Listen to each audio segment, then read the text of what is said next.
Voilà, bonsoir peuple béni de Dieu, c'est votre ami le docteur Samuel Ouabantou, docteur Faveur. Bienvenue dans notre émission Vivre par la parole que nous avons combinée avec l'émission Sagesse pour le succès. Voilà, Vivre par la parole, hashtag VPLP, Sagesse pour le succès, hashtag SPS.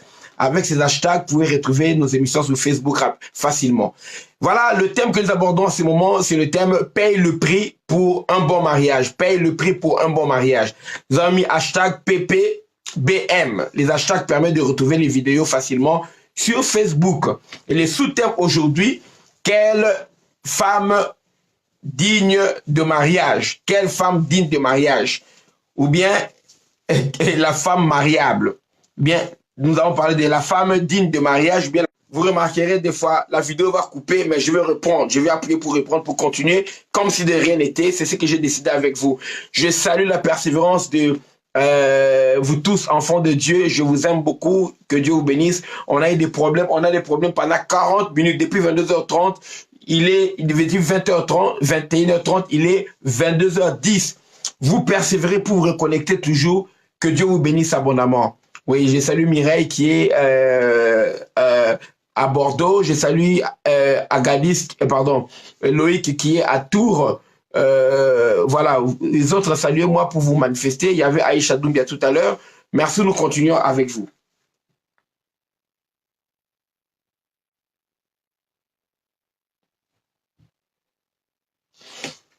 Amen. Voilà, soyez bénis abondamment. Nous allons continuer avec ce que nous avons commencé à partager hier.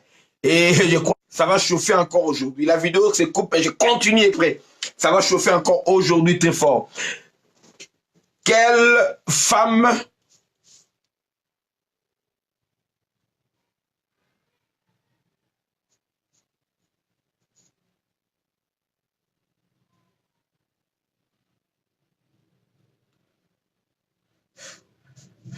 nous avons parlé de la femme digne pour le mariage. Nous avons vu depuis le début, ça c'est la troisième vidéo, la première vidéo, nous avons vu l'importance du choix pour le mariage. Et éventuellement, hier, je vous ai montré l'aspect comment les femmes sont quand même dans une position délicate parce que les femmes attendent que les hommes les choisissent. Et surtout que Dieu ne donne plus les femmes aux hommes. Je vous ai dit pourquoi.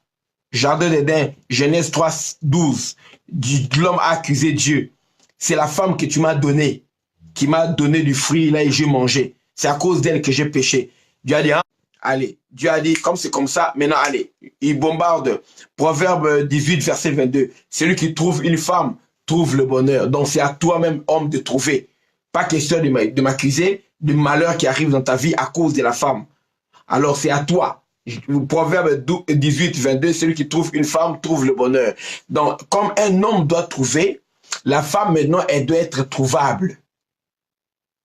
J'ai expliqué, je commençais à expliquer hier, la femme doit être trouvable. Prenez, attachez vos ceintures, ça va décoller fort maintenant. Ça va décoller très très fort, attachez vos ceintures. Hein? Partagez la vidéo vite, partagez vite. Partagez la, partagez. Ça va décoller très très fort, très très fort. Alors, comme l'homme doit trouver la femme, parce que quand tu cherches quelque chose qui est invisible, c'est difficile de la trouver. Quand tu cherches quelque chose qui est invisible, c'est difficile de mettre la main dessus. Ou quand tu cherches quelque chose qui a peu de visibilité, c'est difficile. C'est pourquoi vous remarquez qu'une entreprise peut être dans un coin, dans une rue, mais au coin de la rue, déjà, on met un panneau. Il y a une imprimerie ici. Il y a une alimentation. On met McDonald's. À 5 minutes, prenez à droite. Vous trouverez le restaurant McDonald's. Vous trouverez le magasin Brico. Pourquoi? Parce que la visibilité permet qu'on puisse facilement te trouver. Alors, femme, tu dois être visible. Si tu veux te marier, tu dois être visible. Je vous ai montré aussi, attendre que Dieu donne la révélation à quelqu'un pour toi, eh bien, ça ne marche plus comme ça, parce que Dieu, il ne donne, et il y a beaucoup de choses à faire pour le salut de l'humanité, que Dieu puisse commencer à donner les révélations aux gens pour ton mariage, au lieu de donner pour le salut des gens, la révélation, là, il y a quelque chose qui se passe, et tout pour les guerres, pour épargner les vies, non. Pour que toi, tu puisses avoir ton foyer avoir ton plaisir dans les lits avec ton mari, avec ta femme, Dieu va commencer à te donner des révélations qui allait choisir. Non, ça ne se passe pas comme ça. Dieu peut le faire, mais ce sont des exceptions qui confirment la règle. Dans la règle, c'est à toi de trouver. Dieu ne va pas aller trouver pour toi pour te montrer en vision. C'est ça qui est la pensée commune et répandue chez les chrétiens. Abandonnez cette pensée-là, ça ne marche pas. Toutes les personnes, vous voyez là, qui ont divorcé, au départ, c'était que c'est Dieu qui les a montrés. Je ne vous donnerai pas loin. Moi, je sais que je parle avec franc. Vous connaissez les prophètes? En France, aux États-Unis, en Côte d'Ivoire, au Congo. Regardez les prophètes que vous connaissez, regardez leur mariage. Et c'est tout, vous comprenez. Tous les prophètes, la plupart, ont vu la femme, Dieu leur a montré, Dieu leur a parlé. Mais vous voyez, la plupart des prophètes ont divorcé. Les prophètes divorcent plus facilement que les pasteurs, les docteurs, les apôtres, les évangélistes. Pourtant, c'est eux qui sont les spécialistes de Dieu m'a dit, Dieu m'a montré. Pourquoi? Parce que cette affaire-là, ce n'est pas l'affaire de Dieu m'a dit, Dieu m'a montré. Dieu, il te donne les critères, c'est à toi de trouver. Les gens laissent la responsabilité à Dieu. Je sais que Dieu leur a donné la possibilité dans les choses où Dieu les a déjà rendus responsables, matures. C'est comme des gens qui disent qu'il faut être en parfaite communion avec le Saint-Esprit. Et le Saint-Esprit me dit même quel chemin je dois porter aujourd'hui. Arrêtez-nous ces bêtises-là. Il y a beaucoup de choses sur lesquelles le Saint-Esprit doit te parler. Il y a des révélations d'Apocalypse. Ouvre ta bouche pour la Bible, tu ne connais pas la Bible. S'il y a des révélations, le Saint-Esprit doit t'expliquer les Lévitiques. Il doit t'expliquer les contextes, l'épître de Paul aux Colossiens. Le Saint-Esprit ne t'explique pas la Bible, tu es ignorant de la Bible, tu viens nous dire seulement, il me dit quelle chemise, quelle robe je dois porter, le Saint-Esprit te dit quel soutien-gorge je dois porter. Arrêtez ces bêtises-là. Vous croyez être spirituel, vous êtes tellement charnel. C'est tout. Allez, arrêtez de nous mentir là. Oh, on discute tellement en communion, il me dit, attends, tu as le goût? Le Saint-Esprit te dit qu'est-ce qu'il faut manger, qu'est-ce qu'il faut pas manger. Non, c'est à toi de choisir ce qui te convient, selon le goût, selon ton palais. Tu manges, tu apprécies, tu laisses de côté. Et tu manges, tu apprécies pas, tu laisses de côté. Tu prends autre chose. Ce n'est pas que le Saint-Esprit va te dire même quels légumes préparer pour ton mari. Qu'est-ce qu'il faut arrêter, nous, ces blagues-là. Dieu sait qu'il nous donne, il nous donne les critères avec lesquels nous choisissons. Alors là, nous sommes dans le domaine maintenant, la femme doit être trouvable. Une femme trouve le bonheur. Femme, comment un homme va te trouver? Comment un homme qui veut le sérieux peut te trouver? Je parle d'un homme, beaucoup de gens que vous voyez là, même s'ils n'ont pas d'argent, ils veulent un bon mariage. Beaucoup de gens veulent un bon mariage. On va faire notre 1 heure de message aujourd'hui. Je vais finir à 23 h. Comme demain, c'est samedi, c'est bon. Les femmes, les hommes veulent un bon mariage. Hein? Tous les hommes rêvent d'avoir un bon mariage. Je vous dis la vérité. Les femmes rêvent de se marier. Les hommes rêvent d'un bon mariage. Les femmes rêvent du jour de mariage. Les hommes rêvent de la vie dans le mariage. Vous avez compris? Les femmes rêvent de la robe blanche. Les hommes rêvent de la vie dans le mariage. Et surtout, quand les hommes rêvent du mariage, je vous dis la vérité, qu'on ne vous mente pas, les hommes ne rêvent pas du lit.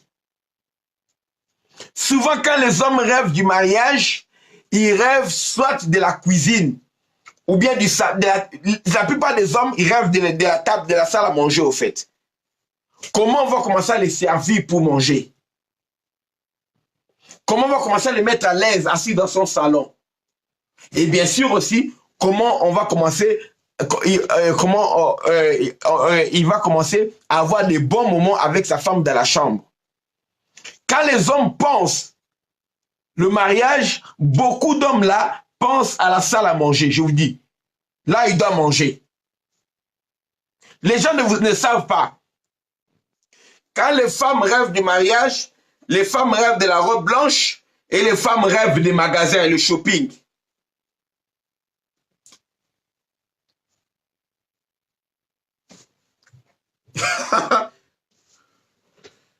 Mon homme doit être capable de me payer ceci, de me payer cela. J'aimerais habiller ma fille comme ça. Nous, on ne rêve pas de ça là. J'aimerais habiller ma fille comme ça, mes enfants. Les femmes rêvent dès le jour de la robe de mariage et du shopping. Beaucoup. Je profite pour dire bonne fête des femmes aujourd'hui. Mais les hommes, nous, on rêve vraiment de le mariage de la salle à manger. C'est qu'on nous servira sur la table. Même ceux qui ne mangent pas beaucoup là, ils rêvent qu'on les serve bien. Chancel Kanzi, que Dieu te bénisse abondamment, abondamment, que le Seigneur soit favorable, te soit favorable. Toi, une femme qu'on doit choisir, il faut que tu puisses avoir des critères,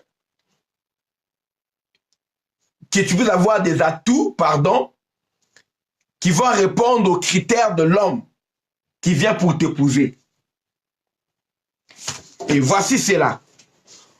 Beaucoup de femmes sont célibataires jusqu'aujourd'hui, simplement parce qu'on ne peut pas les trouver, on ne peut pas les voir. Pourquoi? Parce que elles existent, pardon, mais elles ne vivent pas pleinement. Elles sont là, fondues dans le décor. On ne remarque que ce qui se distingue du décor. Le premier atout que tu dois avoir, c'est la visibilité. Tu dois te faire remarquer et tu dois être remarquable. Tu dois être remarqué, premièrement, par ton aspect extérieur, ta beauté extérieure. La beauté extérieure, ta beauté physique, permet à un homme de t'aborder, de t'approcher. C'est ta beauté intérieure, ton caractère, ta personnalité, qui peut permettre maintenant à un homme de t'épouser. Et après t'avoir épousé, que tu vives maintenant longtemps dans le couple. Là, c'est la beauté intérieure. Mais, la beauté extérieure, c'est ça, le démarreur. Une voiture, même si elle va à 5 km à l'heure, elle ne peut pas avancer tant qu'on ne l'a pas démarré. Pour qu'un homme te pousse, il doit d'abord s'approcher de toi. Pour qu'un homme s'approche de toi, il doit voir comment tu es. Tu dois attirer son regard. Sinon, il faut que ce soit quelqu'un qui te côtoie beaucoup et qui remarque ta personnalité, ta gentillesse. À cause de cela, un jour il s'est réveillé et maintenant dit « Ah, elle est pas mal, hein? Tu es aussi jolie. » Ça aussi c'est bien. C'est pas toujours la bonne chose, c'est pas toujours la bonne solution. Dites-moi si ça coupe, hein? C'est pas toujours la bonne solution. Parce que celui-là qui remarque ta beauté, la physique après, j'espère que il va continuer à remarquer ça, que cette beauté-là va continuer à grandir. Parce qu'un homme se fatigue facilement d'une femme si l'aspect extérieur ne lui plaît plus. Un homme se lasse. Un homme aime être attiré par ce qu'il voit. C'est très important et c'est un aspect que même les femmes mariées oublient.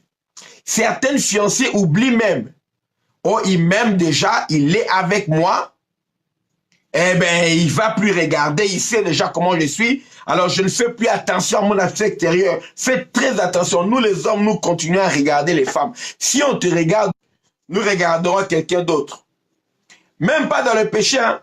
Le péché, c'est regarder dans le but de commettre l'adultère. Mais on peut regarder, admirer. Admirer, c'est pas un péché. On vous a menti si on vous a dit que regarder une femme, l'admirer, c'est un péché. Non.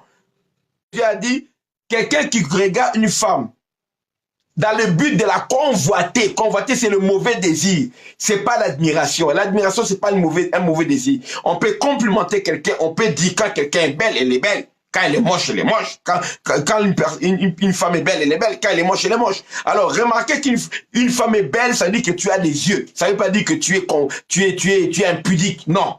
Tu as des yeux. Les gens croient qu'être saint, quand tu dis à une femme, tu es jolie, c'est que tu es impudique. Non.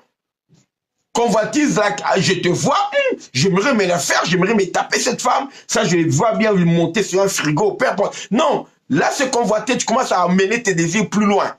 Mais tu peux regarder, elle est jolie, elle a de belles formes, en tout cas, elle est propre, elle est bien habillée, elle est chic. Ça s'arrête là. C'est comme tu vois est-ce que tous les plats que tu vois dans le restaurant, tu as envie de voler ça? J'aimerais bien manger ça, oui, mais convoiter, ça dit commencer à avoir des mauvais désirs. J'aimerais manger ça, c'est normal, ça te donne l'appétit. Mais dire que j'aimerais voler ce plat, je vais appeler le gars là, il va là-bas, ou bien je vais faire quoi? Je vais manger, au moment de payer, je vais fuir. Tu commences à avoir des mauvais désirs. Là, c'est ça, la convoitise, avoir de mauvais désirs, de mauvaises pensées. Mais quand tu regardes même un vêtement à l'étalage ou bien dans un magasin, ça dit, ça m'irait bien, ça m'irait bien. C'est pas que tu as péché. Commencer à réfléchir comment voler ça, partir avec ça sans payer. Là, tu commences à avoir un mauvais désir. Tu es célibataire, une femme comme ça, si je l'épouse, en tout cas, ce serait bien. Je le vois, la taille et tout serait bien. Mais avoir les mauvais désirs, commencer à aller loin, là, c'est mauvais. Alors, les hommes regardent toujours les femmes.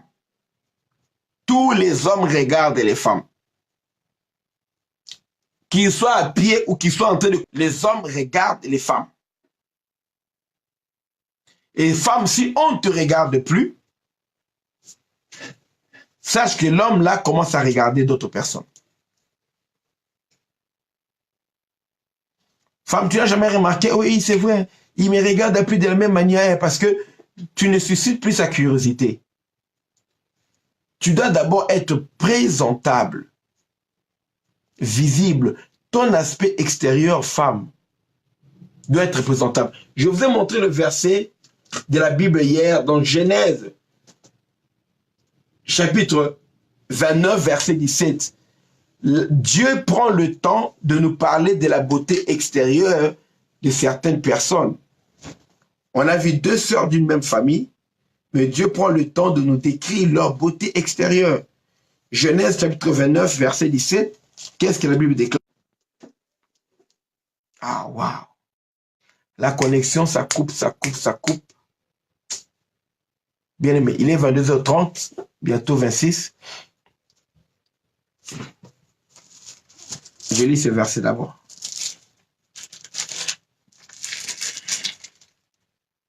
Genèse chapitre 29, verset 27. La Bible déclare, chapitre 17, pardon.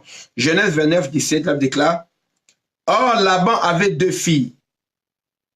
Pardon, Léa avait les yeux délicats, mais Rachel était belle de taille et belle de figure.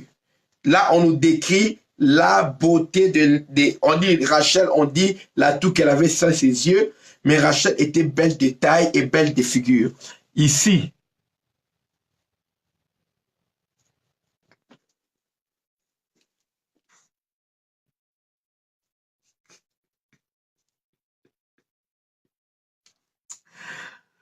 Rachel.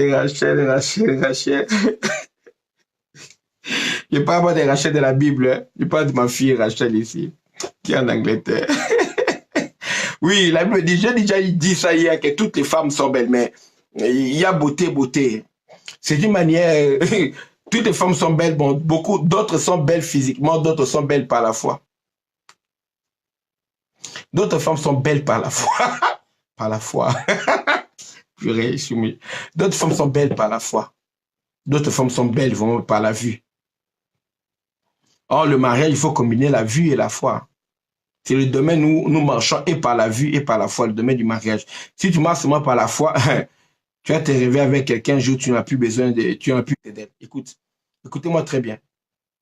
Mais il y a des femmes, quand tu les regardes, tu dis vraiment que Dieu a caché leur beauté ailleurs. Il y a des hommes, quand tu les regardes, tu dis, lui là, Dieu a caché sa beauté ailleurs. Peut-être sa beauté dans sa générosité, quoi. Il y a des hommes, c'est pourquoi la Bible a souligné la beauté de certaines femmes. La Bible même a souligné la beauté de certains hommes, même David, quand tu dis, on parle de la beauté de David, mais on n'a pas parlé de la beauté de tout homme. C'est pas tous les hommes qui sont dans la Bible qu'on a parlé de leur beauté. D'autres, on a parlé de leurs exploits, de leur vaillance, de leur courage, de leur foi, de leur puissance. Mais David en a parlé de sa beauté physique, entre autres. C'est un homme. Donc, il y a des hommes, ils sont beaux par la foi, quoi. Il y a des filles, elle vient avec son gars là, moche comme tout. Et, mais regardez mon gars, vous regardez la fille, vous regardez le gars. Oh, peut-être elle a plus de foi que nous, elle voit dans le gars ce que nous ne voyons pas.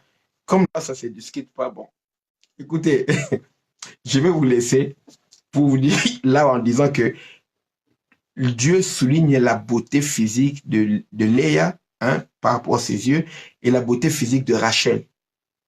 La beauté physique est importante dans la Bible. La partie de la révélation, je vais aller en profondeur parce que je vais parler d'Esther. Pour vous donner une idée, recherchez la vidéo, mettez Samuel Wabantou, ou bien tapez « Paye le prix pour être Esther ». Ce que je vais vous enseigner, cette partie-là, toute cette partie, c'est tiré dans les enseignements, la vidéo que j'ai faite, les vidéos que j'ai faites, « Paye le prix pour être Esther ». Ça va te révolutionner. Tape là sur Facebook, « Paye le prix pour être Esther ». Ou bien tape Samuel Wabantou, ou bien Wabantou paye le prix. Cette série de vidéos va sortir. Cherche par rapport au nombre de vidéos, hein, les chiffres. Ça va te révolutionner. Ça va te révolutionner. Là, c'était dédié pour les femmes qui veulent épouser des grands hommes, ou bien pour les femmes des hommes politiques, les femmes des millionnaires, des riches, ou bien les femmes des artistes, et les femmes des footballeurs, les femmes qui ont des hommes qui ont des responsabilités dans la société, les femmes des rois. Cette série-là, c'était fait pour les femmes de distinction. Et toutes les femmes ne sont pas appelées à être femmes de distinction. Qu'on ne vous mente pas. Toutes les femmes ne sont pas dignes d'être le palais royal. C'est pas parce que tu as le visage, tu as des seins, tu as des formes que tu es capable aussi d'être dans le palais royal. C'est pas parce que tu as un corps de femme qu'un homme peut venir coucher avec toi, que même un roi peut te mettre dans son palais. Non. Il y a des femmes, si on les met dans les palais, le royaume se divise. Ou le roi meurt, ou le roi fait des choses insensées, ou le royaume se divise. Il y a des femmes qui ne peuvent pas être à côté des pasteurs. Il y a des femmes qui ne peuvent pas être des mamans pasteurs. Elles peuvent être autre chose. Tout le monde ne peut pas être pasteur. Et toute femme ne peut pas être femme de pasteur. Toute femme ne peut pas être femme de président. Femme de célébrité. Et il va amener cette célébrité. Elle va amener cette célébrité-là en prison. Vous avez compris? Cette femme va amener cette célébrité-là en prison. Il y a des espions, des agents secrets, des officiers de renseignement qui ont aussi des femmes, qui ont des familles, mais tu sais pas, toutes les femmes ne peuvent pas épouser des agents de renseignement. Toutes les femmes ne peuvent pas être des femmes de militaires. Vous avez compris ça? Cette série-là, c'était pour les femmes qui ont des responsabilités, qui ont des maris, qui ont des responsabilités dans la société, ou bien des femmes elles-mêmes qui sont élevées dans la société. Cette série paye le prix pour être Esther, parce qu'Esther, ce n'est pas une fille dans la rue normale. Esther, nous la reconnaissons pas en tant que la veuve là, qui est nièce de Mardoché. Nous parlons d'Esther parce qu'elle était devenue reine. C'est en tant que reine que nous l'avons connue et on nous a raconté son histoire, comment, quand elle était pauvre orpheline, la juive là, personne ne s'intéressait à elle. C'est en tant que reine que son histoire a été connue et on a raconté maintenant comment elle a grandi. Et avant qu'Esther soit là, il y avait une autre femme qui était là, la reine Vachi. La reine Vachi, on l'a chassée du palais pour que Esther monte sur le trône. Pourquoi on a chassé une reine du palais? Mais parce que toutes les femmes, même si tu les fais entrer dans les palais, on finira par les chasser.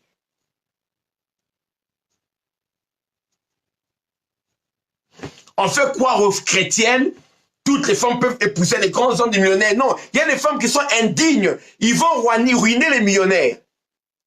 Il y a des femmes qui vont ruiner, quand ils épousent un millionnaire, ils vont le ruiner. Il y a des millionnaires qui se retrouvent ruinés. Il y a des femmes, s'ils épousent des chefs d'entreprise, ils vont ruiner ces gens-là. Vous savez qu'il y a des femmes qui ont l'habitude de déplacer des sommes d'argent, de prendre l'argent dans le compte du mari sans lui demander. Ils disent que c'est à nous.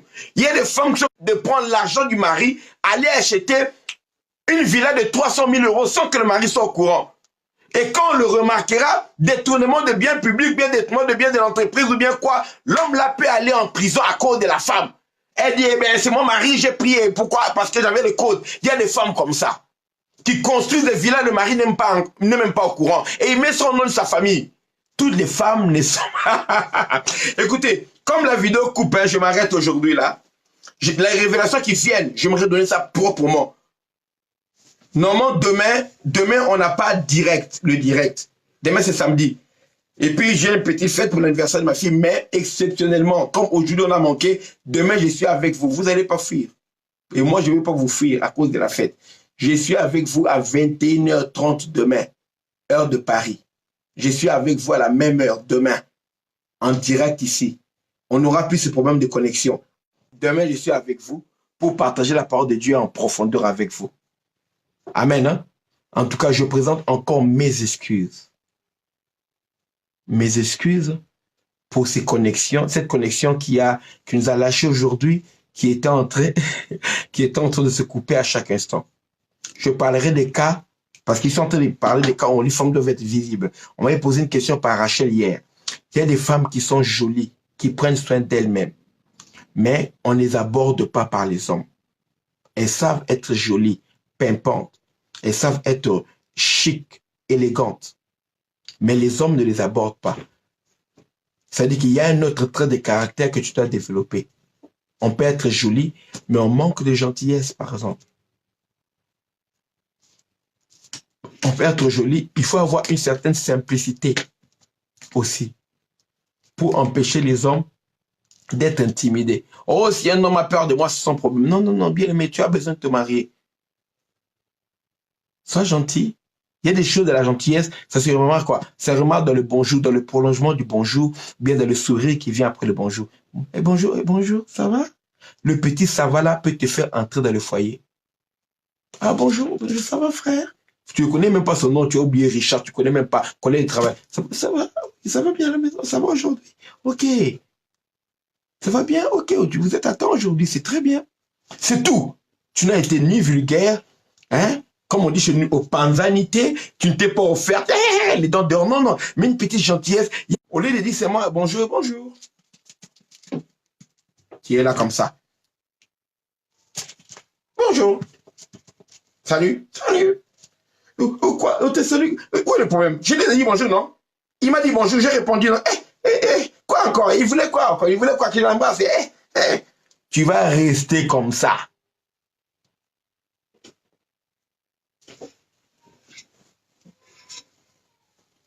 Je suis en train d'ouvrir les yeux pour toi. Tu vas rester comme ça. Il y a des touches là. L'homme va partir, il va continuer à penser à toi. Le petit sourire là. Et elle m'a souri. Waouh. Elle m'a souri.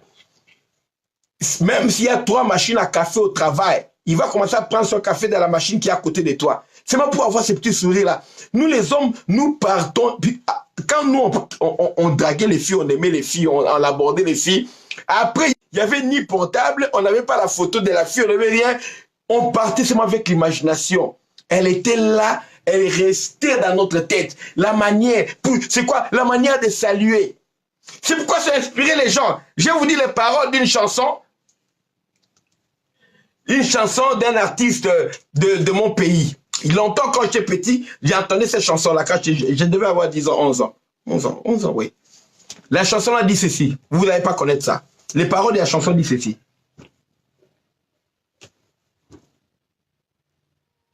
Il dit,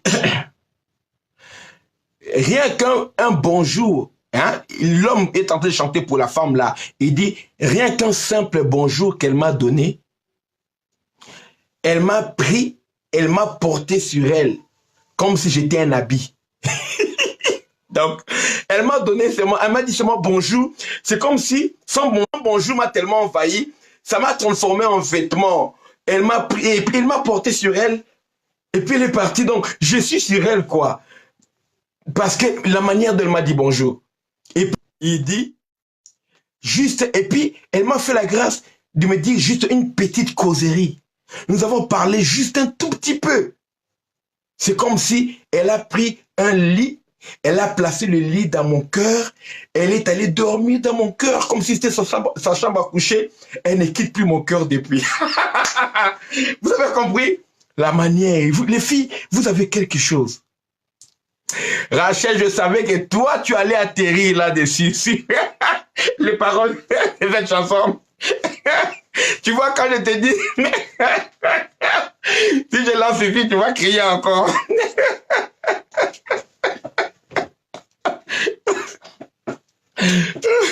Rachel, quand je te dis que je dois chasser l'esprit de Chacho, tu dis, oh, pasteur, c'est déjà parti. Gloire à Dieu. Je savais. Alors, peuple de Dieu, je vous aime beaucoup. Femmes, Oublie, surtout quand tu es célibataire, hein. Quand tu es célibataire, mets-toi l'idée, je dois être une femme mariable. Je dois être une femme digne du mariage. Le mariage ne se ramasse pas comme ça dans la rue. Les femmes sont plus nombreuses que les hommes. Donc, il y a des femmes là qui se marieront jamais parce que les hommes sont plus nombreux sur la terre, statistiquement parlant. Donc, il y a des hommes qui auront 2 ou 3 femmes. Tu comprends ça? Alors, toi, pour être titulaire d'un homme, rien que pour toi-même, le combat est dur. Si tu t'enfermes seulement dans la prière, tu prieras jusqu'au retour de Jésus. Tu ferais mieux de prier pour le salut des âmes. Je te dis la vérité.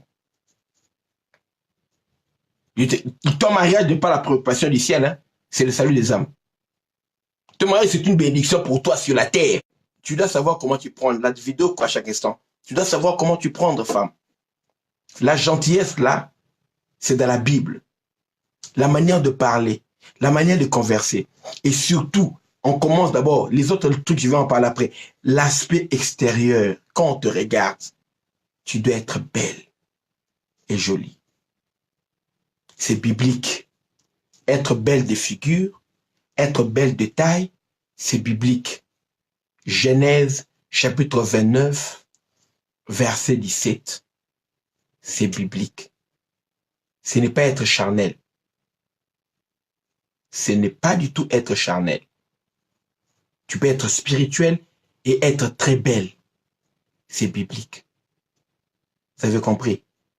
Ça attire le mariage. La beauté physique attire le mariage.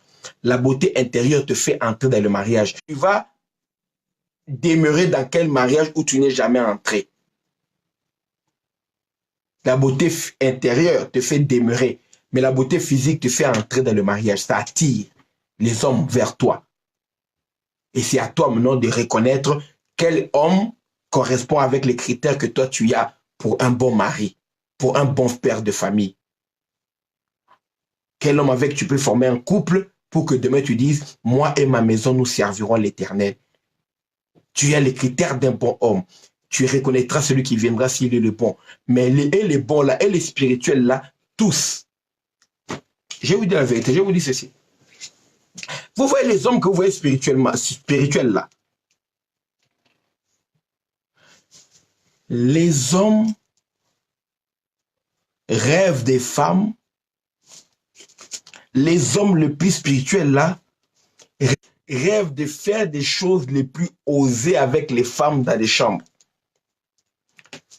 Les hommes que vous voyez là, surtout à votre âge, vous n'êtes pas encore marié.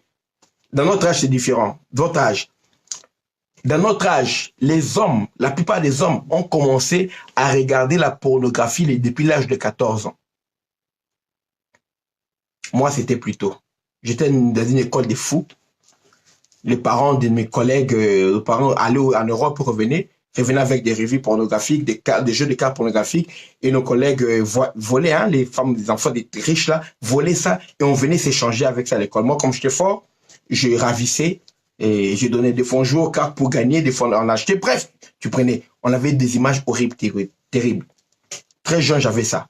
Mais aujourd'hui, les hommes que vous voyez là, tous ceux que vous voulez épouser, ont commencé à regarder la pornographie depuis l'âge de 8 ans. 8 ou 10 ans. Vous les hommes que vous voulez épouser là. C'est plus 14 ans. Minimum, c'est 10 ans moins. Ils ont déjà commencé à regarder des images pornographiques. Et maintenant, on a le téléphone. Tout se passe dans le téléphone. Tout.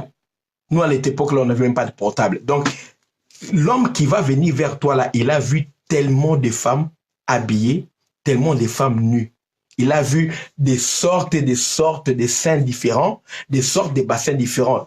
Même ceux qui sont à l'église là, même les pasteurs qui prêchent, ils en ont vu. Vous avez compris? Écoutez-moi très bien en tant qu'enseignant.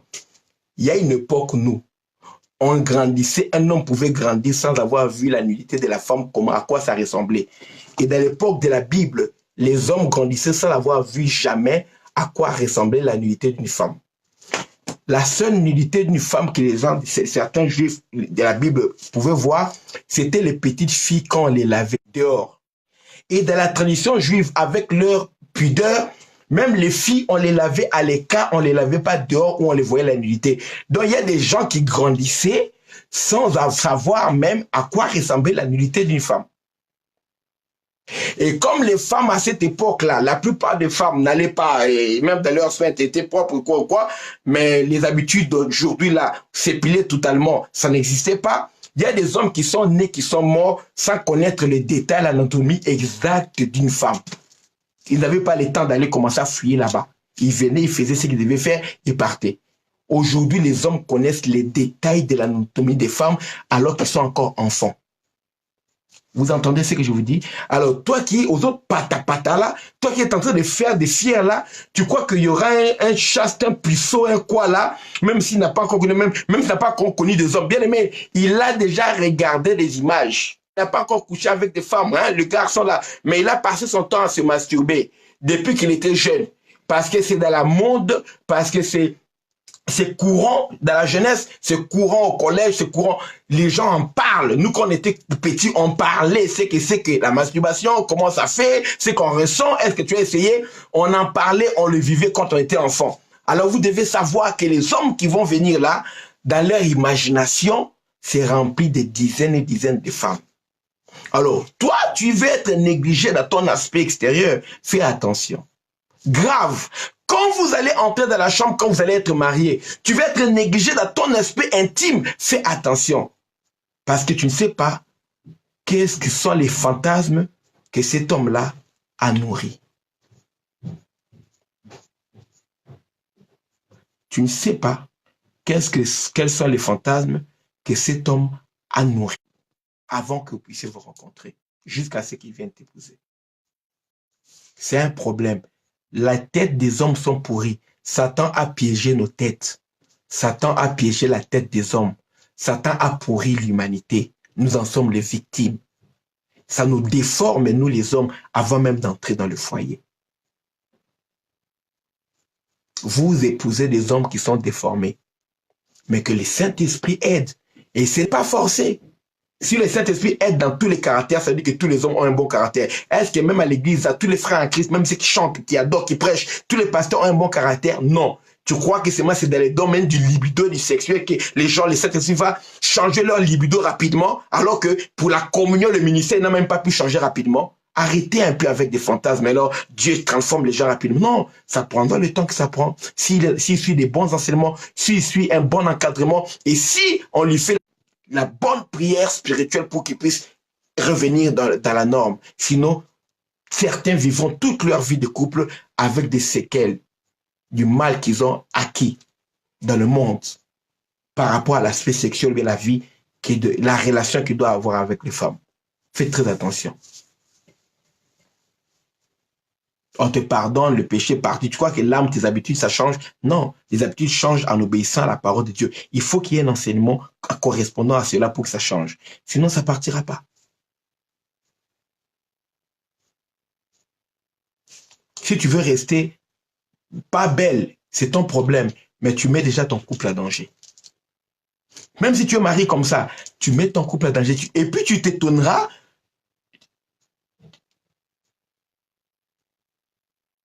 Oh, mon mari ne te trompera jamais. Il est déjà en train de te tromper au fait. Oui, je vais te le dire, il est déjà en train de te tromper. Ce n'est pas pour tous, mais pour certaines, c'est déjà le cas. Si on dit les dossiers qui tombent sur notre table, et les pasteurs, tu vas crier. Une femme qui m'a dit, je ne savais pas, je vis avec un homme, mais qui a déjà un enfant à côté, un enfant qui a déjà atteint tel âge. Je ne savais pas. L'enfant a grandi déjà. Tu n'imagines, pasteur? Oui. Oui.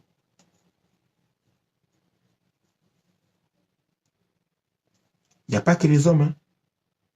Il y a des femmes qui élèvent des enfants dans leur maison. Des hommes qui élèvent des enfants dans leur maison. Ils ne savent pas que l'un des enfants là n'est pas son enfant. Mais imagine-toi, c'est un enfant du milieu. Au-dessus, c'est son enfant. En bas, c'est son enfant. Mais il y a un des enfants du milieu qui n'est pas son enfant. C'est-à-dire qu'il est marié déjà, en couple, la femme là est allée coucher avec quelqu'un et elle est revenue calme. On te met aussi enceinte si on entre dans le compte du mari. Vous n'avez pas idée de ce qui se passe dans les couples. Vous ne recevez pas les couples. Notre travail, nous recevons les couples. Les menuisiers ne reçoivent pas les couples. Les mécaniciens ne reçoivent pas les couples.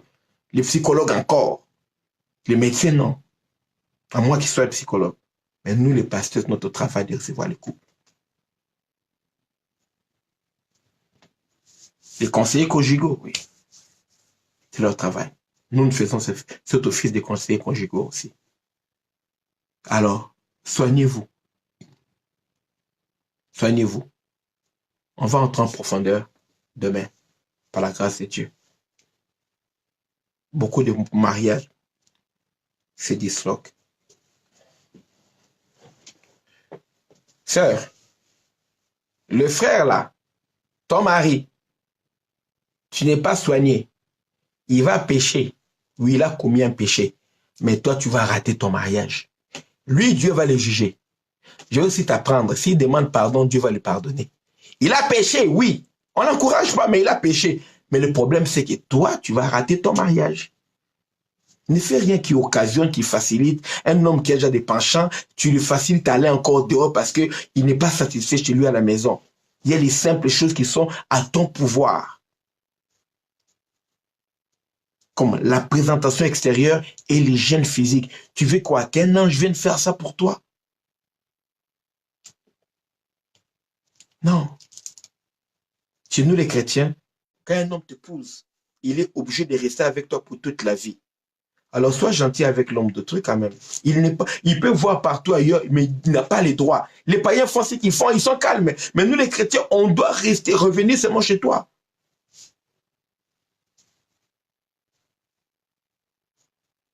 La tendance à aller derrière, mélanger les hommes, les femmes, naturellement, les femmes n'ont pas cette tendance-là. Ça peut arriver, les femmes aussi, mais c'est pas. Mais l'homme, c'est un procréateur instinctivement, comme un animal, instinctivement,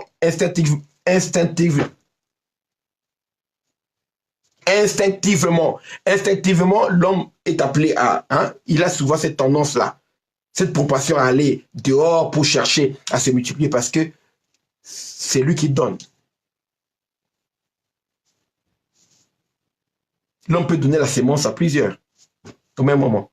Mais une femme, quand la grossesse vient, elle doit attendre 9 mois avant d'être capable de recevoir une autre sémence qui peut donner encore une grossesse. Bref, comprenez qui sont les hommes.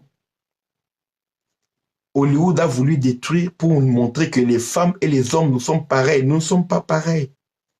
Nous sommes égaux, mais nous ne sommes pas pareils. Nous sommes différents. Légalement, nous avons les mêmes droits. Mais physiquement, nous sommes différents. Psychologiquement également, nous sommes différents. Les sécrétions chimiques qui se passent en nous, la testostérone, ça nous donne une autre humeur, une autre manière de réagir, de penser. Les sécrétions, les hormones qui sont chez les femmes aussi, les poussent aussi à réagir d'une autre manière. Nous sommes différents. Nous ne réagissons pas de la même manière par rapport au sexe, non pas de la même manière par rapport à la violence, par rapport aux défis, par rapport à la peur, par rapport à la compassion. Nous ne réagissons pas, les hommes et les femmes. Faites attention. Dieu vous bénisse abondamment pour réussir votre vie, votre mariage, votre succès dans tout ce que vous voulez faire. Le secret, c'est dans la parole. Matthieu 4 dit, l'homme ne vivra pas de pain seulement, mais de toute parole qui sort de la bouche de Dieu. Josué 1,8 dit que ce livre de la loi ne s'éloigne pas de ta bouche. Médite-le jour et nuit afin d'agir fidèlement selon tout ce qui est écrit. Car c'est alors que tu auras du succès dans tes entreprises, y compris dans le mariage. C'est alors que tu réussiras. Oui, les femmes sont plus fortes dans beaucoup de domaines, Rachel. Mais ce n'est pas pour rien qu'on les appelle le sexe faible. Parce que dans d'autres domaines, les femmes sont faibles. Si dire que les femmes sont fortes dans certains domaines équivaut aussi à dire qu'elles sont faibles dans certains domaines. S'il faut considérer que les femmes et les hommes sont pareils, oui. Les hommes peuvent être les ennemis, se regardent. Une femme, quand elle est ennemie, il vient se jeter sur l'autre, même sur la place publique. Voilà. C'est différent, ok? C'est différent. Alors, soyez bénis. Alors, vous tous qui m'écoutez, vous tous qui suivez en direct ou bien en différé, peu importe la manière, l'heure à laquelle vous suivrez ce message, vous voulez avoir une vie bénie, une vie prospère, il n'y a qu'une seule chose à faire. Je vous invite tous au retour à la parole. Le retour à la parole s'impose. Ce n'est pas une option, c'est une obligation. Aujourd'hui, je m'excuse, on n'a pas pu aborder notre thème. J'ai pu donner quelque chose en général parce que la vidéo se coupe à chaque instant, chaque 1 minute, ça se coupe. C'est très embarrassant, excusez-moi. Voilà, et je lance encore un appel. Ça ne coûte rien. Il y a des gens qui bénissent le travail de Dieu, ils achètent des synthétiseurs, ils achètent des micros, c'est plus cher. Ils peuvent acheter la voiture, le bus pour l'œuvre de Dieu, c'est bien. Moi, j'ai tellement de choses à faire, tellement de dépenses, je ne pourrais pas investir dans un nouveau téléphone alors que je viens d'acheter celui-ci. Le OnePlus, c'est une autre marque. J'ai quitté, on veut plus de iPhone, plus de Samsung, je suis là. Mais là, je crois qu'il faut que je retourne sur Samsung. Je veux les derniers Samsung là pour être sûr qu'on ne sera pas embêté. Si tu es capable de m'en procurer, téléphone-moi, il te donne les coordonnées, tu peux commander et puis ça va arriver. Je ne veux plus jamais qu'on puisse avoir des interruptions comme ça. Je vous respecte tellement. Moi, je donne mon temps. Ces enseignements, c'est pas payant. Ça deviendra payant après, mais là, c'est payant. C'est pas payant. C'est gratuit. Alors, si tu veux participer, au lieu de donner un copain là, non, non, sème dans l'œuvre de Dieu. Tout le monde qui sera béni au travers de cet enseignement, Dieu pensera à toi, car l'arroseur sera lui-même arrosé. Je vous aime beaucoup. On se retrouve demain. Exceptionnellement, je serai là pour vous parce que je vous aime. Demain, 21h30, heure de Paris, de notre émission, nous allons parler de paye le prix pour un bon mariage. Tu crois qu'un bon mariage, c'est gratuit? Ceux qui sont dans le mariage là, ils payent un prix pour rester dans ce mariage. Et ceux qui sont mariés, ils ont payé un prix pour se marier. Tu crois que c'est gratuit? Paye le prix pour un bon mariage. Il y a un mariage et puis il y a un bon mariage. Toutes les bonnes choses ont un prix. Et le bon mariage aussi a un prix. Avec la Bible, on va te montrer comment payer le prix, comment faire ce qu'il faut, ce que la Bible déclare, ce que la Bible recommande de faire pour que tu puisses avoir un bon mariage. Le mariage bidon là, large est le chemin du mariage bidon, le mariage en pacotille. Mais étroit est le mariage, le chemin du mariage béni. Le mariage sur la parole de Dieu, le mariage heureux, prospère. Ce chemin-là est étroit. C'est pourquoi 50% des mariages aujourd'hui se soldent par un divorce. Et chez les païens et chez les chrétiens, la moitié des mariages finissent par un divorce. Pourquoi? Parce que les gens n'ont pas les bons enseignements pour le mariage. Ne te marie pas pour divorcer. Te marier dans l'ignorance, c'est un divorce garanti qui t'attend demain. Que Dieu vous bénisse abondamment. Si tu as des amis, dites-leur, suivez le docteur Faveur parce qu'il enseigne, pas comme les autres. Je vous aime. À demain. Merci pour vous tous qui posez des questions et merci beaucoup pour Rachel pour tes interventions. Ça me motive et j'aime beaucoup. Que le Seigneur te soit favorable, Rachel Soulam, depuis Londres. God bless you.